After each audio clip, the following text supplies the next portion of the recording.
All right. Hello, everyone.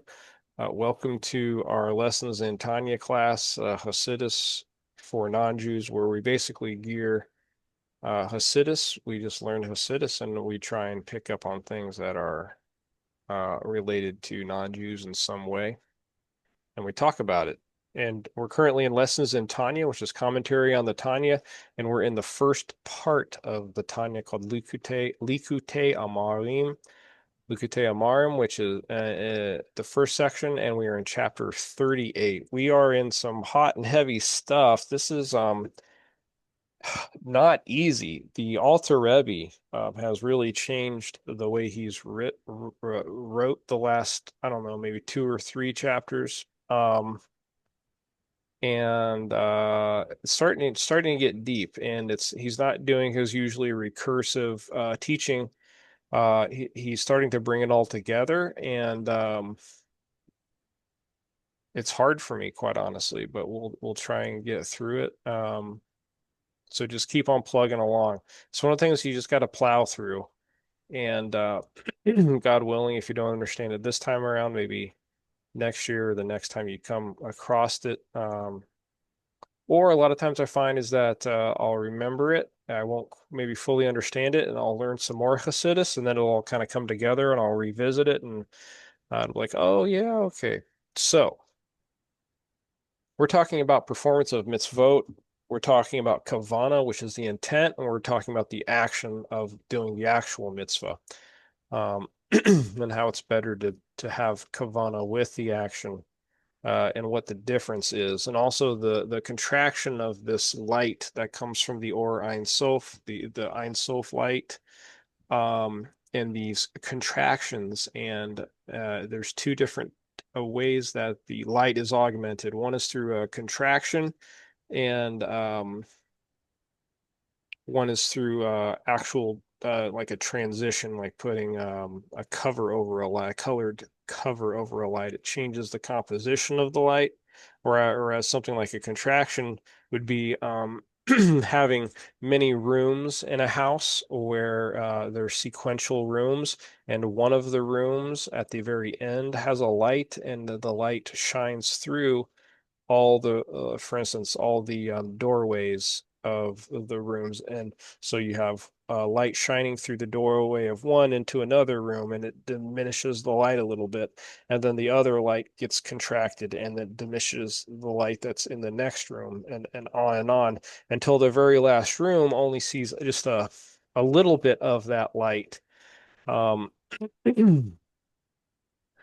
that is one difference. Or, like I said before, the light actually gets covered, and the composition of the light changes, such as like covering with stained glass or a colored cover of some sort.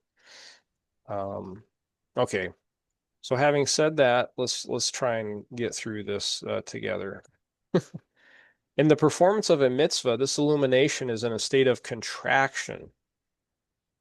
One's attachment to God's will is not readily apparent. In the kavana, however, the intent, the illumination is in a state of expansion and revelation in one's soul. Here clearly one's thought and intellect are attached to God. In the note which follows, the Alter Rebbe traces the difference between the mitzvot and their kavana to their source in the supernal sephirot, the supernal sephiros, which are the like receptacles of the godly light. Each sephira consists of an or, a light, and a keli, a vessel or receptacle for the or.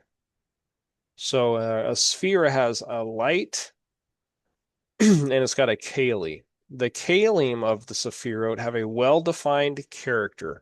One is chokhmah, another bina, and so forth. The orot, however, the lights, however, are godly energy,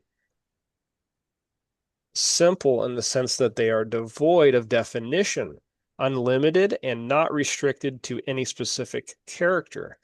Restated, this means that the kalim are contracted and limited, while orot are expanded and unconfined, the very traits that differentiate between mitzvot and their kavana.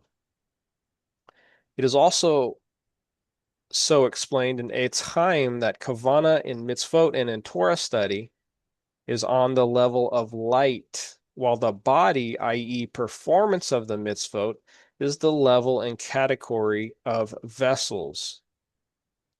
These vessels represent contraction, for it is through contraction of the light that the vessels come into being. So, like Russell talks about sometimes, an analogy of light and matter is like just in our world of Asiya here, uh, energy or physicality, mass or matter is just condensed energy. And it's kind of similar, a similar analogy, I think. So these vessels represent the contraction. So the vessels would represent matter, basically, in that analogy. For it is through contraction of the light that the vessels come into being, as is known to the students of the Kabbalah. Similarly, the difference between the mitzvot and their kavana is one of contraction and expansion, respectively, as explained above. The Alter Rebbe now expands the analogy of body and soul to mitzvah and kavana, states that just as in the analogy, all existence is classified into four categories. This is where it gets, we gotta try and maintain here. All existence is classified into four categories, with two of them, mineral and vegetable, belonging in turn to the broader category of body beings, and two, animal and man, to the broader category of soul beings. So it is also with regards to mitzvot and kavana. So animal and man, I'm assuming, would be analogous to kavana, or the ability to have kavana, and mitzvot would be the more concretized category of the mineral and vegetable. The Alter Rebbe now resumes the thought intercepted by the above note. They, too, the mitzvot and their kavana, are differentiated into four levels. For the body of the mitzvot themselves comprises two levels, namely mitzvot consisting of real action as opposed to speech, which is merely regarded as action, and mitzvot performed with speech and thought, such as Torah study, reciting the Shema, praying, saying the blessings after meals, and other blessings. Both these levels, action and thought and speech, are subdivisions of the category of the body of mitzvot. The kavana of mitzvot, i.e., one's intention to attach oneself to God by performing the mitzvah, this, the kavana, being like a soul for the body of the mitzvah, is likewise divided into two levels, corresponding to the two levels of soul found in material bodies, namely in animals and in man. So I'm assuming he's going to be talking about the not the nefesh, calls it the levels of neshama, which is usually tied with the intellect. We'll see here. The Alter Rebbe now goes on to discuss the two levels in Kavana, the higher one of which is comparable to the soul of man, and the lower to the soul of animals. The first level is that of a person discerning enough to know God and to reflect on his greatness, and to create out of his understanding a lofty fear in his mind and a love of God in the right part of his heart, the seat of the divine soul's emotions. So the divine soul's emotions seat in the heart. The divine soul's intellect, I believe, is in the seichel, the actual, or the human intellect. So that his soul thirsts for God, seeking to cleave to him. by fulfilling the Torah and mitzvot, which are the extension and illumination of the Ein Sof light, upon one's soul by which one may cleave to him.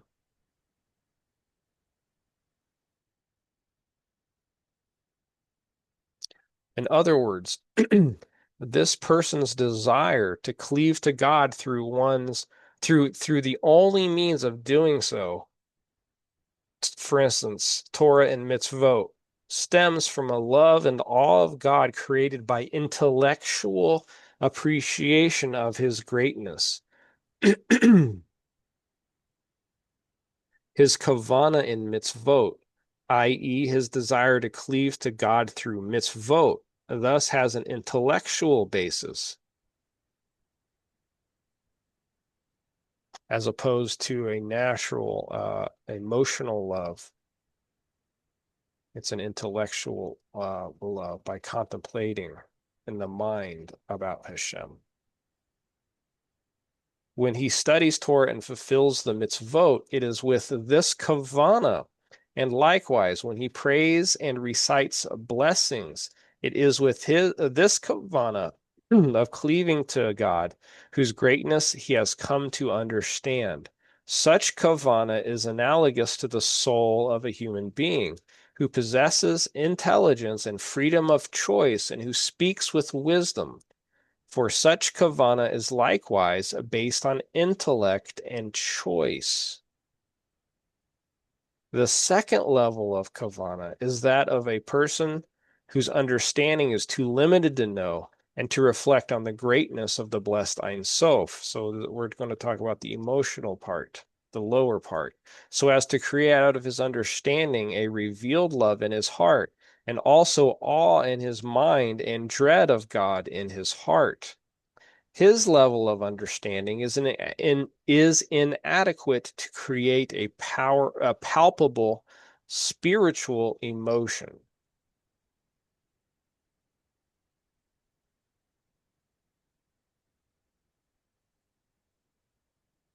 Since one's observance of the mitzvot is contingent on love of God, and refraining from sin is contingent on fear of God, how can one who cannot evoke these emotions because of his limited understanding fulfill the Torah and mitzvot? What motivates him? Such a person, the Alter Rebbe will say, is motivated by his arousal of the hidden love, the love of God, which also comprises an aspect of fear hidden in the heart of every Jew. Even if he cannot arouse this love to a revealed state where he can actually feel this love and fear in his heart, he can surely arouse it in his mind so that at that level he will experience a conscious desire to attach himself to God. This desire will lead him to study Torah and fulfill the mitzvot, since this is the only way for him to realize his wish.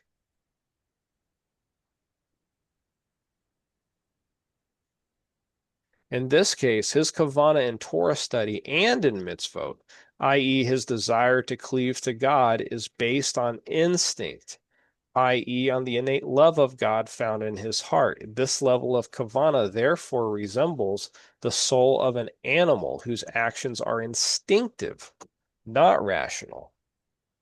In the Alter Rebbe's words, he merely recalls and arouses the natural love hidden in his heart and brings it out of concealment in his heart to a state of consciousness. In his mind, at least, even if he cannot arouse a revealed feeling of love in his heart, surely he can summon it to mental consciousness so that his will in his mind and in the recesses of his heart should approve and consent with complete willingness and perfect sincerity to surrender his life and martyrdom, an actual fact, not merely as a figure of speech, for his affirmation of the unity of Hashem, rejecting belief in any other divinity, in order to attach to him his divine soul and its garments of thought, speech, and action, and to unite them with his unity, which is identical to the supernal will that is clothed in Torah study and performance of the mitzvot, as explained above. So if you remember, he's talking about a Yisrael who was a complete Russia. He didn't know anything and he didn't study Torah and he was wicked all of his days. Um, but when it came time to surrender to Hashem, and he was threatened with his life to you, like for instance, somebody was threatening him to do avodah zarah, or else they were going to kill him. He instead surrenders his life, even though he has never studied Torah in his life. This is what he's one of the examples I believe he's referring to. And it's a animalistic, maybe that's not the right word. It's animals are instinctual. It's an instinctual, and the soul of Yisrael is what he's saying. Like martyrdom that one undergoes out of love for God, study of the Torah and performance of the mitzvot unite the soul with God. Therefore, one's arousal of his natural love of God to the point where he is prepared to offer his life for God's unity will also motivate him to fulfill the Torah and mitzvot.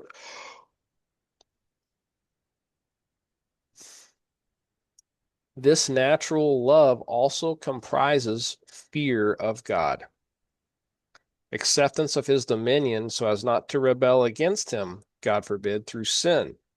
When motivated by this kavana, which is born of his innate love and fear of God, one turns away from evil by refraining from sin and does good by observing the mitzvot, and studies, prays, and recites the blessings. Thinking merely of the meaning of the words without conscious love and fear of God in his heart and mind, which would lend emotional intensity to his prayer, lacking revealed love and fear, he prays only with the meaning of the words. When one fulfills the Torah in this manner, this level of kavana is analogous to the soul of an animal, which possesses neither intelligence nor freedom of choice, and whose emotions, its fear of harmful things and its love of pleasing things, are merely natural to it, not a product of its intelligence or understanding. So, too, by way of example, are the natural love and fear hidden in the heart of every Jew. They are too are not a product of intelligence or choice, for are in, they are our inheritance from our patriarchs and are like natural instinct in our souls. So I'm assuming this is talking about Klipat Noga, but I'm not 100% sure. The Umot Alam, the peoples of the world, the peoples of the concealment, don't have that hidden Shekhinah in the Klipa. Souls that derive from Klipat Nogat do, and I'm wondering if that's the same thing of what it's referring to. Um,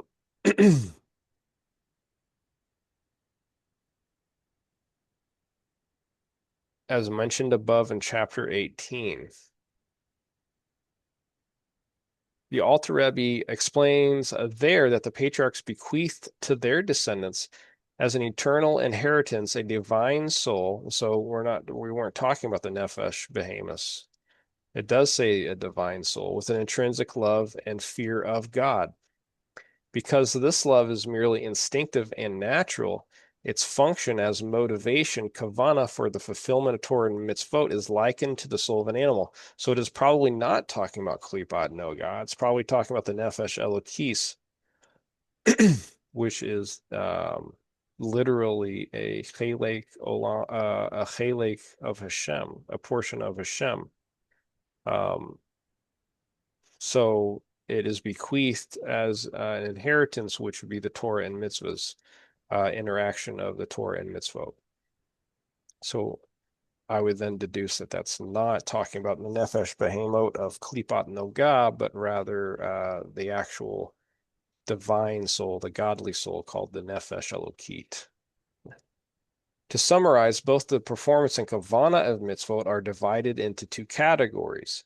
The two levels in performance, the body of the mitzvot, are analogous to the two classes of body creatures, inanimate beings and plants. They are A, mitzvot performed with action, and B, mitzvot performed through speech or thought.